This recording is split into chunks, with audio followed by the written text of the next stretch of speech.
Hello, my name is Andrew Coots from the International Fertility Company. Today we will be talking to Dr. Victoria Walker, and Dr. Walker is a fertility consultant from the Institut Marquès in Barcelona. And Victoria will be talking to us about her work and also talking about a programme of patient events that she is arranging for the UK throughout 2024. So hopefully we will be able to connect with Victoria now. So let's see if we can.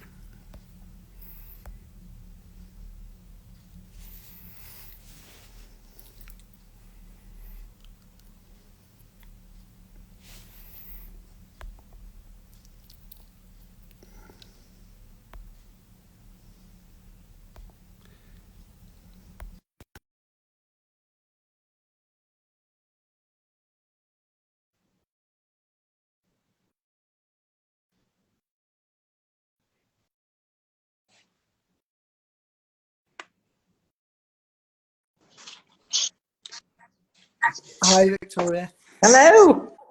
It's working. Can you hear me? I can hear you, but I can't see you. How is that? Nope. No? I still can't. But it doesn't matter. I can hear you. The important thing is I can hear you. Can you hear me and see me? I can hear you and see you perfectly.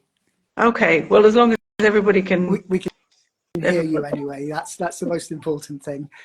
But thank you very much for spending some time today to be able to chat with us. So we at the International Fertility Company provide a service to patients who are considering travelling for treatment. And this is in a series of events that we share with our followers, where we talk to individuals from leading fertility clinics, mostly around Europe, about the work that they do. So thank you again for coming on today. And I wonder, for those people who perhaps haven't heard of you or even haven't heard of the clinic, whether you could just give us a brief introduction to yourself and your role within the clinic. Yeah. So my name is Victoria Walker. I'm one of the doctors at the Institut Marquès. I'm actually a GP by training. I trained in the UK as a GP, and then I moved to Spain about 20 years ago and joined Institut Marquès then. And I've been with them ever since. I've become a specialist in fertility treatment, and I work principally with the English-speaking patients and the French-speaking patients, because I'm a French speaker as well. And I have patients now who come from the UK, from Ireland, France, and Australia. A lot of patients from Australia now, which is wonderful. Perfect. And I coordinate all their treatment for whatever they might want to do. Fantastic. So Institut Marquès is just the one clinic you have in Barcelona? Well, just one clinic in the center of Barcelona. We have another smaller clinic just outside Barcelona in a place called Sabadell. And then we have two clinics in Italy. We've got one in Milan and one in Rome. Perfect. And what sort of treatments do you offer international patients in the clinic? Well, the patients can do all the treatments that they would expect to do in any fertility treatment, in any fertility clinic. So we do inseminations, we do IVF, we do PGT, we do egg donation, we do embryo donation, we do shared maternity. We have refunding schemes with a lot of those treatment options to try and guarantee live births. So essentially, international patients can do all of those different treatments, but it's true that most of the international patients come either for egg or embryo donation. But occasionally they will come for IVF if they've been unsuccessful in their country and techniques like PGT are not easily available. Then they'll come for that as well. So, would you say you had an average patient that comes to you, or is there sort of a complete sort of mixture of people, and I suppose a mixture of people coming from different countries as well? Yeah, I mean, the average international patient will probably be in her late 30s or in her 40s. she will often have tried fertility treatment elsewhere in her own country. She might have exhausted what's available in her country. And she's coming either to try a new version or a new outlook on the same treatment she's done before. So sometimes, as I say, IVF with PGT, if that wasn't available before, or she's coming for a completely new treatment that's difficult to do in her country. So that would be, egg and embryo donation principally. But we do have patients who are outside of those brackets. So you might get a very young woman who's gone through a premature menopause, or she's had cancer of some type and has gone through and is no longer able to use her eggs. And sometimes we get people who are right up at the sort of upper limit, sort of 50, 51, and we can still treat them at that age, provided they're in really good physical health. I see. And in terms of UK patients, because I think primarily it will be mostly UK patients who are going to be watching this at the moment. Do you think there are any barriers for patients, or any difficulties that UK patients might have when they are considering travelling? Well, I think a lot of the time patients may not know that there are lots of other options abroad. I think, well, maybe it's because we're in Ireland. We just tend to think everything has to happen at home. And actually there are many countries where fertility treatment is done very well, at least equal, and I think often maybe better than in the UK, maybe more easily than in the UK, maybe more cheaply than in the UK. And so I think knowing what is out there, using research and finding all the different options available is really important for the UK patient to find out that it doesn't have to happen close to home. It's easier if it can be done at home. We all want everybody to fall home without having to leave their house, really. And if they can do it just down the road, so much the better for them. But there are often more options elsewhere. And I think it's the barrier of not knowing what exists out there. Of course. Oh, one of the questions we constantly get from patients is questions around about how much time they would need to spend away from home for the treatment. So, for instance, if someone was to go to Spain for an egg donation treatment, for instance, how long on average would they need to spend away from home? Not long, because if it's an egg donation treatment and you're using your partner's sperm, then the partner would need to come out for at least one visit to give us his sperm, usually in advance of treatment, but maybe fresh if they prefer that, or it's recommended. And then the female partner needs to come once as well, and usually that's sufficient. Right. So and the trip itself, well, because of the flights, and you think, you could be delayed, you often recommend people come out the night before, just in case there is a delay. But then they're there, they'll have a transfer, and they go home the same day. So it's often 24 hours. Excellent. So that's one of the main concerns I think we have from patients. And occasionally we do come across stories where patients have gone to a clinic and for whatever reason the treatment's been delayed and patients have had to wait for relatively long periods. Very rare. Very rare that would happen for us. Excellent. So I think that's reassuring for patients, particularly when they've got to plan in advance in terms of sort of travel arrangements and those sorts of things. Yeah. So Spain, again, I've been working in this sort of field now for about 12 years, I suppose. And in terms of international patients, Spain continues to be the #1 destination in terms of numbers. Why do you think that is? Why is Spain such a big hit with a lot of patients? Well, I think, as I said earlier, I think maybe I was looking at it recently for another presentation, and I think possibly our prices in Spain are cheaper than similar treatments in the UK. And and I think everybody's very aware of how good the Spanish are in general in terms of embryology. Even in the UK, if you look at the embryology team, they'll often have Spanish members of staff. So embryologists are they're really well trained over here. So that all of that contributes to having really good results. So you've got the price, you've got really good results, you've got very good medical care. I think from all clinics, wherever you go, but we all make a big effort to try and ensure that communication is good with patients. But then you've got other things that are kind of slightly more woolly maybe, but they're really important. You know, people are familiar with Spain. They've often been to Spain on holiday. They feel comfortable with the food. They feel comfortable with the money. They know that although obviously Spanish is spoken here, they know that a lot of people speak English.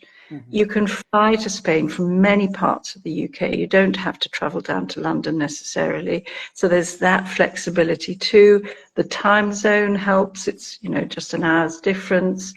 And all of those things mean that it's just a kind of familiar territory for many people. They don't feel frightened traveling to Spain.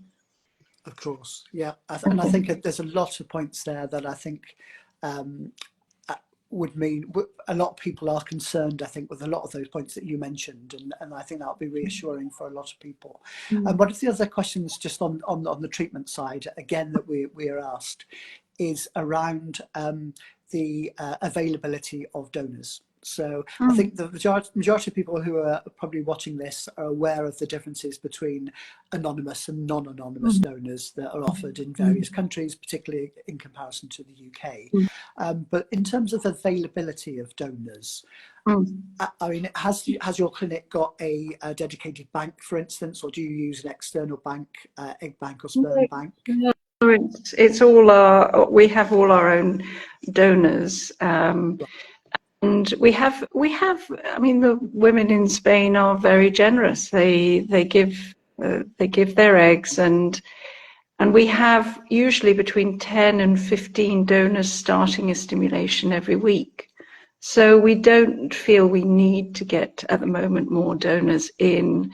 That's sufficient for our needs, and we have donors of, well, I would say a lot of morphological types, you know, different physiognomies, things like that. So we can easily find Caucasian donors, black donors. We don't have so many, you know, Indian donors or Asian, so Chinese kind of donors. But we do occasionally have some, so we can find them sometimes. For people from Southeast Asia, so from the Indian subcontinent, who are often second or third generation UK patients, sometimes they will feel that it's acceptable to have a Mediterranean donor, so a Spanish donor with dark hair and dark eyes. For other people, that's not acceptable, but for many it will be. And so we have to explain exactly what we have, what we can offer, but often that's acceptable for many people. So we can usually cater for most needs.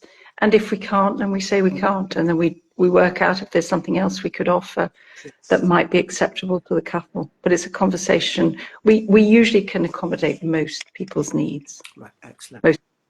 Okay. That's great.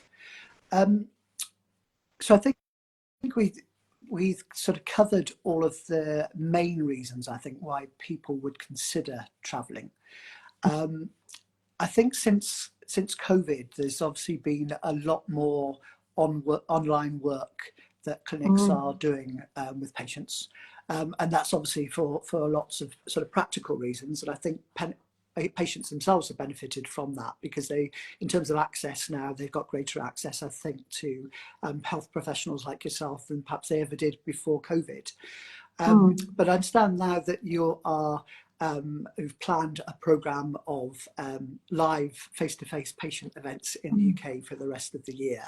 And do you think that's important, that patients still should have that sort of live access with yourself?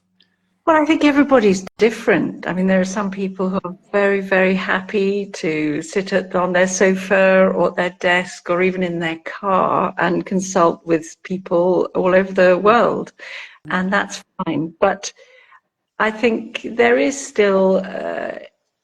still some people who would prefer to see someone in person, and we are a clinic that's based in Spain, and we don't now have an office in London.